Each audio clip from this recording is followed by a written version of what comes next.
Ассаламу алейкум, эфирде хабар информациялық бағдарламасы. Дәслеп бағдарламамыздан бүгін орын алған хабарлардың қысқаша мазмұны менен танысып алың. Азық-ауқатлық өнімдердің жеткеліп беруі һәм базарларда бақаның тұрақтылығын тәминлеу қалай болады? Бұл жөнінде Қарақалпақстан Республикасы жоғарғы кеңесінде өткерілген сессияда сөз етілді. Құрылып атырған имараттардың сапалылығын тәминлеу, белорусиялық анегелерменен міне осы мазмұнда сөйлесулер болды.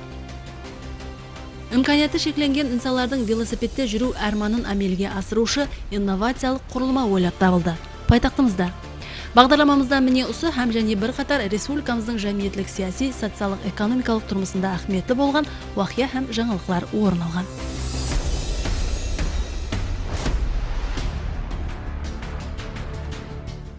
Осы жылдың 23 октябрь күні Қарақалпақстан Республикасы жоғарғы кеңесінің 9-шы сессиясы болып өтті. Тикарынан азық-ауқат қауіпсіздігі һәм ішкі базарда бақаның тұрақтылығын тәминлеу мәселесі орын алған сессия мәжілісінен репортаж. Барша азық-ауқат өнімдерінің резерві болуы керек. Бұл мемлекеттік саясатқа айлануы лазым. Осы жылдың 16 октябрь күні президент басшылығында өткерілген видеоселектор мәжілісінде ішкі базарда азық-ауқат өнімдерімен толтыру бағалардың тұрақтылығын сақлау бойынша бірқатар жауапкершілікті вазипалар белгіленді. Міне осы вазипалардан келіп шығып Қарақалпақстан Республикасы жоғарғы кеңесінде өткерілген нәубеттегі сессия видеоконференция тәрізінде болды. Сессияға Өзбекстан Республикасы Олий Мәжілісі Сенатының аграр су қожалығы мәселелері һәм экология комитеті басшылығы Бахадыр Тажиев, Олий Мәжіліс Сенаты һәм үкімет ағзалары, сектор басшылары, райондардағы студиялардан Қарақалпақстан Республикасы жоғарғы кеңесі депутатлары һәм тиісті мекеме басшылары қатынасты. Сессияны Қарақалпақстан Республикасы жоғарғы кеңесі басшылығының орынбасары Атабек Давлетов ашты һәм басқарып барды. Дәслеп депутатлар сессияның секретариатын сайлады һәм күн тәртібін тасдиқлады. Азық-ауқат қауіпсіздігін тәминлеу, базарлардағы бағаның тұрақтылығын сақлау, азық-ауқат өнімдері менен базарларды толтыру бойынша мемлекетіміз басшысы тарапынан белгілеп берілген вазипалардың нәтижелі орындалуына ерісу үшін республикамызда әмелге асырылуы тиіс болған жұмыслар дәслепкі мәселе сипатында орын алды. Бұл бойынша сөз Олий Мәжіліс Сенатының комитет басшылығы Бахадыр Тажиевқа берілді. 2021 жылдың май айына шекем халықтың азық-ауқат өнімдеріне болған талабын анық есап кітап тикарында анықлап бұл өнімдер резервін жарату һәм айма-ай базарға шығару. Этибарлысы бұл жұмысларды қаржыландыру мақсатында азық-ауқат қауіпсіздігін тәминлеу фондын чөлкемдестіру бойынша ісленіп атырған жұмыслар этибарға лайық, деді сенатор. Бұндан соң күн тәртібіндегі мәселе бойынша Қарақалпақстан Республикасы министрлер кеңесі басшылығының бірінші орынбасары Айбек Тажиддинов баянат жасады. Онда келтірілуінше қыс айларында халықты зарur болған азық-ауқат өнімдерімен тәминлеу мақсатында 58 мың тонна тикарғы түрдегі ауыл қожалығы өнімдері, атап айтқанда 23 мың тонна картошка, 10 мың тонна кешір, 13 мың тонна күріш, 12 мың тонна пияз қамлап қойылуын тәминлеу вазипа етіп белгіленген. Ал зарur болған өнімдермен толық тәминлеу һәм жетіспей тұрған өнімдерді сатып алу үшін жамы 103,5 миллиард сом талап етіледі, деді баянатшы. Сонда айтып өту керек, арнаулы фонд чөлкемдестіріп, импорт есабынан азық-ауқат өнімдерін алып келуші іспілермелерге жергілікті бюджет қаржылары есабынан судалар ажырату режелестірілген. Соң күн тәртібіндегі мәселе бойынша Қарақалпақстан Республикасы прокуроры Фархат Алламбергенов сөзге шықты. Баянатшы өз сөзінде сектор кесімінде істеніп атырған жұмысларына тоқтап өтті. Һәм азық-ауқат қауіпсіздігін тәминлеу, базарлардағы бағалардың тикарсыз асып кетуінің себеплерін үйрену һәм сапластыру, әрбір басшының халық уәкілі болған депутатлардың бүгінгі күндегі тикарғы жұмысына айлануы керек деп келтірді өз сөзінде. Сондай-ақ нызамсыз рәвіште бағалардың артуымен байланысты 24 құқық бұзарлықлар анықланған. Құрметті депутатлар, біз енді базарда прокуратура, департамент, салық, башқа не білен, біз күш білен базардың бағасын бәрібір ұшап тұра алмаймыз. Шуның үшін біздің асаси мақсатымыз бұл базарны мақсулат білен толдырыш. Фермерлер білен тезірек ішлеп шығарған, етіштірген мақсулатларны шартнама асасында захиреге қойып қойыш. Шунingdek, бұл yetişmeydiğen mahsulatlarımızda o'sha intervensiya hamda import orqali bozorlarga zaxiramizga olib sog'lom raqobat qilishimiz kerak. Tadbirkor o'zining bahosini biz bu yoqda o'zimizning bahamizni qo'yib o'rtada raqobat qilib bersak, bahada. Mana hozir go'sht ham shunday bo'lib o'tiribdi. Biz to'g'ridan to'g'ri fermerga ярмаркаға көшіне 45 мың 46 мыңнан шығарып отыр. Міне азыр Yoldaşı Bahram деген tadbirkorimiz Belarus go'shtini 1000 tonnaga shartnoma qilgan, 46 mingdan bozorga chiqarib sotdi. Belarus go'shti juda go'shtli, juda zo'r go'sht, so'm go'sht haqiqatdan ham. Apke hozir mine sotuvni yo'lga qo'ydi. Бұл мәселе бойынша Қарақалпақстан Республикасы ішкі істер министрі Айтбай Темірханов сектор аймағында алып барылып отырған әмелі жұмыстар хақында баянат жасады. Қазіргі пандемия дәуірінде халқымызға биыл қанша тонна азық-ауқат өнімдері зарur болды. Оны ендігі жылы соны 3 есе 4 есе көбейту бойынша да тиісті захираларды жаратып жатырмыз. Бұл бойынша толық имканиятларымыз бар. Әсіресе гош өнімдері бойынша да ешқандай біздің секторымызда болмайды, себебі біздің маған бекітілген аймақта Бозатау, Кегейлі, Шымбай, Қараөзек, Тақтыкөпір районлары көбісі міне шаруа халық, еш гош өнімдері бойынша ешқандай бұяқтылық болмайды. Соң Республика салық басқармасы басшысы Халмұрза Бекчанов күн тәртібіндегі мәселе бойынша сөзге шықты. Эксперимент субъектілеріне бағаларды мәселен қымбаттатпау, асасыз текарыз қымбаттатпау һәм сапалы мақсатларды жетістіріп беруінше біз ішші группалар дүзгенбіз. Сонымен біргелікте міне халықты сапалы ұн мақсатларымен жетістіріп беру бойынша бүгін күнде республикамызда 5 ұн өнімлер істеп шығару карханаларым істеп тұрды. Осы ұн өнімлер карханалары тікелей сол эксперименттік субъектлер, яғни 465 субъектпенен біргелікте шартнама түзіп, соларға ахалыға сапалы ұн мақсатларын жетістіріп беруді тәмінленді. Әр айма-ай, яғни сол 1 майға дейін сол өзімізге біріктірілген секторда сол ахалыны арзан һәм өнімлі азық-ауқат, күнделікті азық-ауқат мақсатымен тәмінлеу бойынша біз күндік графиклерді қылғанбыз. Яғни шеттен сол айтып өткен азық-ауқат мақсатларын алып тұрған эксперименттік субъектілеріне бүгін күнде акциз салығы, ендес салығынан имтияздар берілді.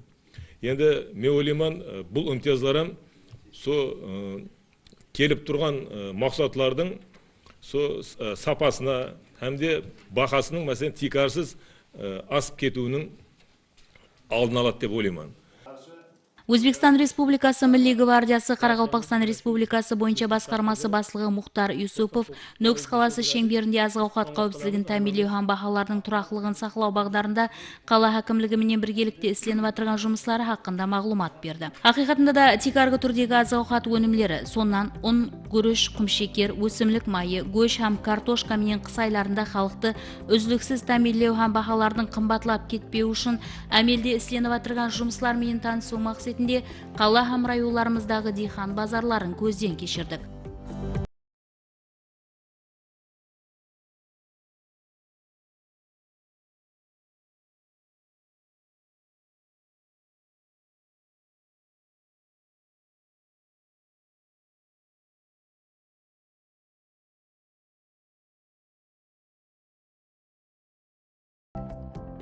Бүгіннен барлық ләжларды көріп, әмелдегі системаны өзгертпесек, ертең қыс һәм бәһар айларында қиын болады. Азық-ауқат өнімдерін көбейтіп, базардағы бағаны арзанлатсақ, адамларды, әсіресе кем тәмінленгендерді разы ете аламыз деген еді президент. Солай екен республикамыздың қала һәм районларында текарғы түрдегі азық-ауқат өнімдерінің бағалары бүгінгі күнде қанаатландырарлы ма? Ахаланы күндәлік зарur болған 11 түрдегі азық-ауқат mahsulotlarini үздіксіз тәмінлеш maqsadda Şahbaz Deyhan Mazarı hududunda arzanlaştırılgan savdo yarmarkalari tashkillashtirilib, har kuni go'sht mahsulotlari 45 ming so'mdan, tuxum mahsulotlari 1000 so'm, 1100 so'mdan, shuningdek yog' mahsulotlari 11500 so'mdan aholiga sotilishi tashkillashtirilgan va buni doimiy ravishda nazorat ishlari olib borilmoqda. Shuningdek, boshqada qishloq xo'jalik mahsulotlari, kartoshka, piyoz, shunga o'xshagan oziq-ovqat mahsulotlari ham savdo rastalarida doimiy ravishda sotilishi ta'minlanib kelinmoqda. Bizlar Qarasuk rayonidan kelgan dehqonmiz. Mana Nöks qalasida O'rayliq bozorda bizlar o'g'irlarimizni ajratib berib atır qolaylıqlarda. Karantinga amal etgan holda sotib atırmiz. Xalqqa qolaylı qovun sotamiz, asqabaq, бәрі бар. Қолайлы арзан бағаларда сатып жатырмыз. Laçın Çarva Kompleks fermer xo'jaligi tomonidan Nukus shahriga 322 kilo go'sht yetkazib keldik. Bizning fermer xo'jaligimizda hozirda 300 boshdan ortiq qoramol boqilib kelmoqda bo'rdaqchilikka. Bizning hozirda go'shtni narxi 45 ming so'mdan bo'lib turibdi. Prezidentimizning bizlarga bergan imkoniyati, shart-sharoitlari, bizlarga bergan yordamlarini bizlar ham xalqqa qaytarishimiz kerak. Sababi yerlardan foydalanib o'tiribmiz, yerni ekib o'tiribmiz. Shuning uchun xalqimizga bemalol biz 45 ming so'm go'sht yetkazib bera olamiz. Солай етіп Сенат ағзалары Қарақалпақстан Республикасы жоғарғы кеңесі депутатларының пікір ұсыныстарын есапқа алып, күн тәртібіндегі мәселе бойынша тиесілі қарар қабыл етілді. Бұндан соң депутатлар күн тәртібінен орын алған жоғарғы кеңестің айрым комитетлері һәм комиссиясы құрамына өзгеріс кіргізу хақындағы мәселені көріп шықты. Қарар жойбарымен танысқан депутатлар тиесілі қарар қабыл етті. Миллетлер аралық татулықты бекемлеу бағдарында Қоңырат районында алып барылып отырған жұмыслардың барысы бойынша район хакімінің мәлімдемесі хақындағы мәселе күн тәртібінен орын алды. Бұл бойынша Қоңырат район хакімі Қалибек Халмұратов баянат жасады.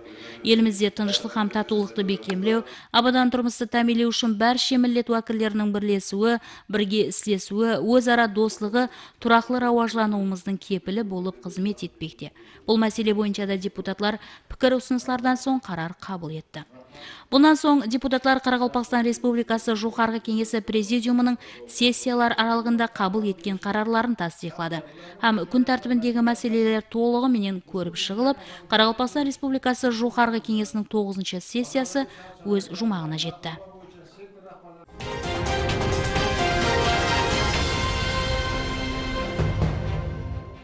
Нүкс қаласы хакімлігінде Белоруссия елінің ең ірі құрылыс компанияларынан келген уәкілдер менен ұшырасу болып өтті. Онда имараттардың сыртқы фасадларын заманауи сапалы ұсулда істеу бойынша тарау қызметкерлері тәжірибе алмасты. Өткелген шырасуда дәслеп Белоруссияның Алюментех, Ронсон компанияларынан келген уәкілдер өз жұмысы әмде іслеп шығарған өнімлері бойынша мағлұматларды видеоролик һәм көргізбелер менен ұсынды. Атап айтатығын болсақ, бұл компаниялар жаһан базарында 27 жылдан берлі имаратлардың фасад құрылысы үшін зарур болған экстракт алюмин профильдерін іслеп шығарады. Сондай-ақ вентиляция етілген фасад системаларын жойбарластыру, іслеп шығару һәм орнату жұмысларында алып барады. Әтібарлысы олардың өнімлері базарларда бренд дәрежесіне жеткен. Bizani qurilish materialini afzalligi birinchidan bizani Ronson sistemamiz hozirgi kunda 9 ball seysmikaga javob beradilar. Bu asosiy. Ikkinchisi bu K0 sistema. Bu degani yong'inga imенно hozirgi kunda kerakligi K0. То есть K0 bilan seysmika 9 ball bu asosiy bizani ahamiyatlardan bo'ladi. Hozirgi kunda juda ham Nukus shahri juda ham chiroyli bo'lgan ekan. Qurilishlar juda ham yaxshi savollar berdi. Sababi har bitta shaharni ko'rkini beradigan bu binolari bo'ladi. Bizlar shu binolarni modeller desak bo'ladi. Har bitta shaharni o'zini zamonaviy ko'rki bo'lishi kerak. Shuning uchun hozirgi bergan savollardan asosiy bo'lgani fasad masalasida juda ham qiyin muammolar bo'layotganini aytdilar. Bizlar aytdik, bir har bitta savolingiz uchun bizda katta tajriba bor, 30 yil tajribamiz bor. Hammasini o'rganib, ko'rsatib, решенияларni hammasini ko'rsatib beramiz. Ләжда тарау вәкілдері бұл өнімлердің сапасы біздердің ықылым шариатымызға шыдамлылығы бойынша өздерінің қызықтырған сұрауларына жауаплар алды һәм бірге істесу бойынша ұсыныстарын білдірді. Белоруссиядан құрылыс материалдарын істеп шығарушы компаниялар келді. Бұлар менен сәубет алып бардық. Һәм бұнда құрылыс материалдарын жайдың сыртларын облицовка қылатығын материалдарын көрсетті. Жүді біздің Қарақалпақстан шариатына туры келеді. Себебі бұлар біріншіден жылылықты ұстап тұрады екен. Екіншіден жүді қымбат емес материалдары өздері әкеледі, өздері құрып береді екен. Һәм қыстың уақытында, жаздың уақытында маусым таңламай, һәм уақытта істей беруіне болады екен. Онсын бұны биік этажды, мысалы 5 этаж ба, 10 этаж ба, 20 этаж жайларға да 1 этаж, 2 этаж әркім өзінің үйінің ханаданына да құрып алса болады екен. Себебі бағасы онша қымбат емес. Істенген материалдарын һәм өздері құрып бергеннен 50 жылға біріншіден гарантия береді екен. Екіншіден қазір бұл материалдардың сыпатына қарап тұрғанымызда 50 жылға дейін тұратығына көзіміз жетіп тұр, себебі материалдарының сыпаты жақсы екені өзінен қазір көрініп тұрыпты. Елімізде алып барылып отырған кең көлемлі реформалар үй-жай құрылысы тарауында көплеп жаңа жобалардың әмелге асырылуына түрткі болмақта. Сондықтан да ең ірі құрылыс карханаларымен біргеслесу, тәжірибе алмасу, тарау уәкілдерінің білімлерінің жетілдірілуімен бірге заманауи имаратлардың бой тікленуіне жекар жаратады.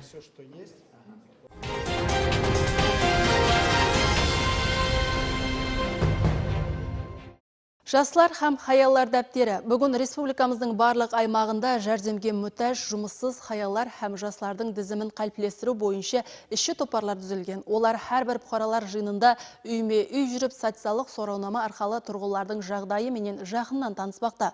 Қолдап қуатлауға мұқтаж жастар һәм хаяллар хақындағы мағлұматлар арнаулы дәптерге түсіріліп жатыр. Нүкіс қаласының мысалында хабаршымыз пікірімізді дауам еттіреді. Бұл Нүкіс қаласында жұмыс басылаған текарқы штаб. 4 сектор бойынша Нүкіс қаласында жасаушы 75 мыңнан астам жастар, олардың машқалалары, қызығушылықтары хақындағы мағлұматлар базаға кіргізілмекте. Барлық бұқаралар жиынларында өткеріліп отырған социалдық сораунама 39 сораудан ібарат болып, онда жастар һәм хаялар хақындағы барлық мағлұматлар қамтып алынады. Машқаласы бар жәрдемге мұқтаж жастар һәм хаялар міне осы сораунама арқылы анықталады.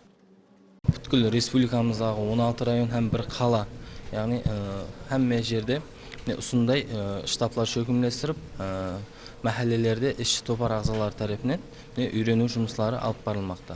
Әрбір мәхәлледе 30 адам құрамында іші топар ағзалар тарапынан әрбір жас, әрбір қожалыққа үйлеріне кіріп, ол жердегі хаял қызлармен сәубетлесу, ол жерде жасап отырған жастармен сәубетлесу, жеке тәртіпте сәубетлесу алып бармақта. Алып барылып отырған сәубетлесу нәтижесінде оларда бар болған машқаларды анықлап, оларды 39 түрдегі сораулардан ібарат анкеталар дүзіп, соларға қалыптастырып, ұлымаластырып, 4 секторда, жәмі 4 секторда ұлымаластырылған ағзалар тарапынан осы жердегі Нүкіс қалалық штабқа алып келінеді. Нүкіс қаласындағы Сарбиназ Макам бұқаралар жиынында жасаушы Алия Таңжарбаеваның 4 жаслы имканияты шекленген перзенті бар. Ол тек үйінде отырып істеуі мүмкін. Сол себеплі тігу машинасын алу үшін жәрдем керектігін білдірді.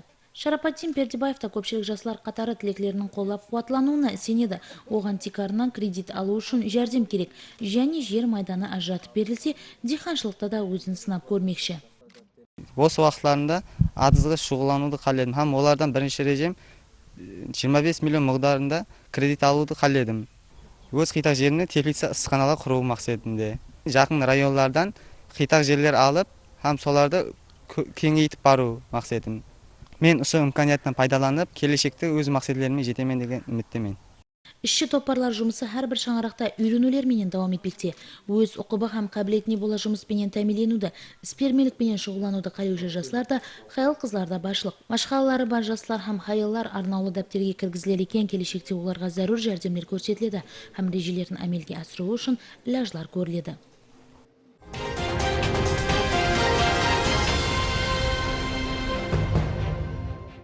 24.880 тонна ақ алтын. Бұл берунилілердің биыл жыл басындағы дейдісі еді. Район пақтакешілері өздерінің жыллық режесін орылап, халық қазынасына мүнәсіп үлесін қосуға ерісті. Пақта жетістіруде де, ғалешілікте де бүгін ауыл қожалығындағы система бүткілі өзгеше. Тараудағы реформалар басқыш-басқыш базар экономикасына сай болмақта. Өнім жетістіруден баслап, оны жинап теріп алу, сату, қайта сілеу. Бұл басқышлардың барлығында мәптарлық артып, мейнет қатынасқыларына болған мүнәсібетте, ұнамы тәрепке өзгермекте. Ешкім наразы емес, нәтиже болса күтілгеннен артық. Мәселен, Беруни районын алып қарайтұғын болсақ, районда өткен жылдан баслап пақташылықта кластер системасы жолға қойылған еді. Демек, бұл шегіт егісінен баслап, оның таяр өнім халына келімен дегенше болған процесс кластер тарапынан әмелге асырылады дегені. Жұмыслар биылда ұсыбағдарда давам етіп, қауаша 10.275 гектар жерге егілген еді. 147 фермер қожалық һәм бір жауапкершілігі шекленген жәмиет ұлыма 24.880 тонна пақта жетістіруде кластер карханалары менен контрактация шартнамаларын дүзді. Sifatli chigit-ekish bilan birgalikda mineral o'g'itlar bilan, organik o'g'itlar bilan o'g'itlash, barcha agrotexnik tadbirlarni ilmga suyangan holda muhtaram prezidentimiz ta'biri bilan aytganda klaster tizimiga ilmni biriktirish, qishloq xo'jaligiga ilmni qo'shish bizga ham nasib etdi. 4 ta sektor rahbarlari birgalikda maslahat bilan, e'tibor bilan yetuk mutaxassislarni tanladilar. Birgalikda tanlab, ular bilan barcha agrotexnik tadbirlarni fermer bilan, fermerning dalasida, fermer ishchilari bilan, ular bilan birgalikda ish tashkil etildi. Natija kundan kunga yaxshilanib bordi. Chunki qilingan mehnatning samarasi o'g'itlash jarayonida, sug'orish jarayonida, kultivatsiya qilish jarayonida, suspenziyalash jarayonida va boshqa agrotexnik tadbirlarda bevosita o'zini ko'rsatib bordi. Ko'nglimiz xotirjam bo'lib, borgan sari ishimizdan ruhlanib, xalqimiz bilan birgalikda halol mehnat qilib, o'sha pudratchilar bilan ish haqlarini vaqtida berilishiga va boshqa rag'batlantirish ishlariga bevosita 4 ta sektor rahbarlari bilan birgalikda urg'u berdik, tashkil qildik, amaliy ishlar olib borildi. Tumanimiz paxta tayyorlash shartnomaviy rejalarini bajardi. Barcha fermer xo'jaliklariga, jumladan klaster rahbariyatiga, investorlarga, tumanimiz xalqiga klaster rahbari sifatida o'zimni minnatdorchiligimni bildiraman. Жеңіл санаат карханаларын жедел рауажландыру, оларды техникалық, технологиялық жақтан жаңалау, экспорт дәрежесін арттыру, сырт елі инвесторларды тарту бойынша ісленіп батырған көлемлі өзгерістер нәтижесінде қазіргі уақытта экономиканың тұрақлы өсуіне, халқымыз парауалығының артуына ерсілмекте. Мәселен, Өзбекстанда бүгінгі күнге келіп пақта талшығын қайта іслеу карханаларының қуаттылығы 1,1 миллион тоннадан артып, биыл 740 тонна ерілген жіп іслеп шығару белгіленген. Бұл режеде ең үлкен сенім шикізат жеткеріп беруші фермерлерге білдірілген әлбетте. Берунилілер болса, дәслептілер қатарында жоғары нәтижеге ие болып, бұл бағдада үлкен сенімге ерісті. Бұл әлбетте айрықша мақтаныш етуге лайықлы.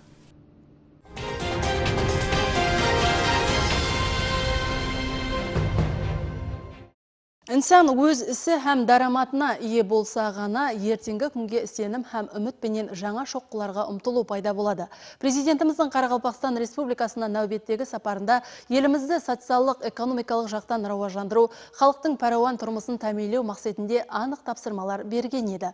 Бұл вазипалардың орынлануын тәмейлеу мақсатында Агробанк акционерлік коммерциялық банкі жауаплы қызметкерлерінен түзілген ішші топар уәкілдері Амудария районында тұрғындар менен ұшырасу өткерді. Амудария районындағы бар болған машқалалар һәм кемшіліктер, оларды сапластыру ілажлары ішші топар һәм тұрғынлар қатынасуында шөлкемлестірілген ұшырасуда дудаланды. Сәбитлесу дауамында аймақта камбағалықты қысқарту, халықтың кем тәмеленген қатламын іспілермелікке кең түрде тарту, әсіресе жұмыссыз бұқаралардың бантлігін тәмелеу бойынша әмелі жұмыслардың басылап жіберілгенлігі айтып өтілді. Бүгінгі күнде Қарақалпақстан Республикасы Агробанк басқармасы тарапынан har bir ayla tadbirkor dasturi bo'yicha qariyb 107 milliard kredit ajratildi. Shundan 4000 ga yaqin ish o'rni ajratilib, yil oxirigacha yana 2000 ga yaqin ish o'rni ajratish maqsad qilib olganmiz. Moliya vazirligi huzuridagi inqirozga qarshi kurashish jamg'armasi hisobidan 20 milliard resurs ajratilib, kam ta'minlangan oilalar uchun tikuvchilik, kasanachilik, hunarmandchilik rivojlantirish uchun aylanma mablag'lar uchun kreditlar ajratilmoqda. Markaziy bankning qayta moliyalashtirish hisobidan kreditlar garov ta'minatsiz ajratib berilmoqda. Ұшырасуда айыл қызлардың бантлігін тәмелеу бағдарындағы ілажларға да айрықша тоқтап өтілді. Сондай-ақ іспілермелікпенен шұғыллану тілегін білдірген айыл қызларға кредит қаржылары ажыратылуы бойынша түсініктер берілді. Қыпшақ ауылында жасаушы кем тәмеленген бағушысын жоғалтқан Манзура Оразбаеваға іспілермелік жұмысын басылауы үшін Агробанк акционерлік коммерциялық банкі тарапынан 5 миллион сом кредит ажыратылды. Tüküçülük sahasıga qiziqqanim uchun Agrobankning Amudaryo filialiga murojaat qilgandim. Ular menga 5 million kredit ajratib berishdi va tikuv mashinasini uyimga olib kelib o'rnatib berishdi. Juda ham xursandman. Bundan soң жауаплы қызметкерлер Агробанк район филиалынан кредит алып іспілермелік жұмысын басылаған Феруза Жубатырованың жұмысыменен жақыннан танысты. Іспілермен банктен 200 миллион сом кредит қаржысын алып, диагностика орайын ашқан. Әзіргі пайтта бұл орай сапалы медициналық қызмет көрсетіп келмекте. Hozirgi kunda davlatimiz tomonidan katta imkoniyatlar yaratib berilmoqda. Prezidentimiz qarorlari asosida aholining bandligini ta'minlash, iqtisodiy sharoitni yaxshilash va shu bilan birga xalqning yashash sharoitini yaxshilash borasida ko'plab ishlar olib borilmoqda. Har bir oila tadbirkor dasturi asosida ishlar olib borilmoqda. Jumladan biz ham 2020-yil oilaviy tadbirkorlikni rivojlantirish maqsadida Amudaryo Agrobank filialidan 200 million kredit olib, o'zimizning ish faoliyatimizni boshladik. Hozirgi paytda Agrobank aksionerlik kommersiялық banki tarafidan Amudaryo rayoninin kompleks rivojlantirish maqsadida tuzilgan ishchi to'parlar bilan birgalikda ağır аймaqlarga kirgizilgan fuqarolar jiyinlarini rivojlantiruv, rayonning o'suv nuqatlarini aniqlov, avul xo'jaligini jiddiy rivojlantiruv bo'yicha ilojlarning rejasi ishlab chiqilib, amaliy ishlar boshlab yuborilgan.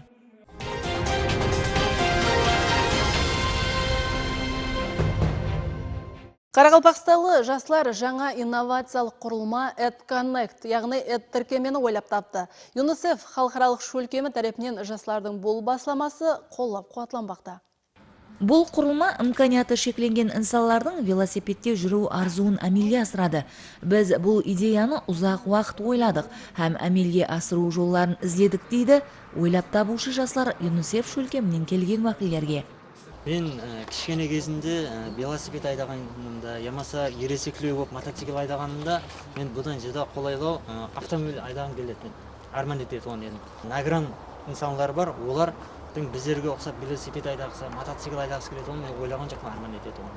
Бірақ біздер қазіргі осы құрылмамызбенен оларға велосипед, мотоцикл айдайтұғындай қолайлықты інім етіп отқанысты мен қуанамын. Өзбекстан Республикасы президенті жанындағы арал бойы инновация орайы қызметкерлері міне осындай ойлап табуға қызығушы, жаңа идеяларын әмелге асыруға ұмтылушы жастарды қоллап қуатлауға таяр. Бердағ атындағы Қарақалпақ мемлекеттік университеті құрылыс факультеті студентлері EdConnect яки тіркеменің жаңа түрін істеп шығамыз деген ұсыныспенен шыққанда, инновация орайы қызметкерлері бұны әмелге асыру үшін имконлап жойбарында қатынасуды ұсыныс еткен еді.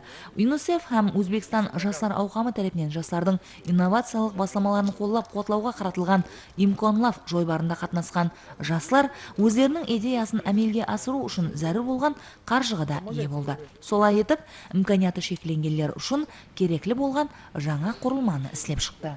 Баста бұл идея еді, қаржыландыру болмағандығы себеплі бұл идея еді. Одан кейін имконлап регистрациядан өткенімізден кейін грантпенен тәмеледі, содан кейін өз мақсатымыз істеп шығаруға бізде де имканаты болды. Солай етіп, имканияты шекленгендер үшін кереклі болған жаңа құрылманы істеп шықты. Қазіргі дәуірде біздер имконлап Қарақалпақстанда грант суммасын ұтуға мияссар болдық. Қанша мыңдар көлемінде? $1000 мыңдар көлемінде. Бұл біздердің қазіргі прототиптен бірнеше мақсатты істеп шығуға жетеді. Қазіргі дәуірде біздер өздеріміздің прототипімізді істеп шығуға мияссар болдық. Алдарғы режелерге келетін болсақ, біздер өзіміздің прототипімізді ай давамында сынаудан өткеріп, сынаушы аудиторияның пікірін үйренген қалда өзгерістер кіріктіріп, бақар айында сатуға таяр мақсатты істеп шықпақшымыз. Түрлі себеплерменен майыплық арбашасына таңылып қалған адамдар үшін көшеде емін еркін жүру, саяхат ету имканиятын беруші бұл құрылма тез арада өз иелерін қуандыратығылығына сенеміз.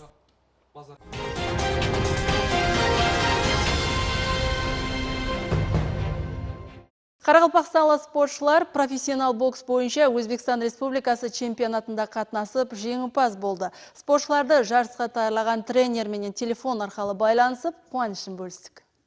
Ташкент қаласында 20 октябрь күні клубlar арасында, яғни Самар клубының SSB Championship белбеуі үшін жарыс болып өтті. Жарыстан Шымбай районынан Кенжебаев Асатбек қатынасты. Қалғабаттан Девайып Данияр қатынасты. Бұл жарысымызда екі оқушымыз да жақсы қатынасып, белбеу иесіне айланды.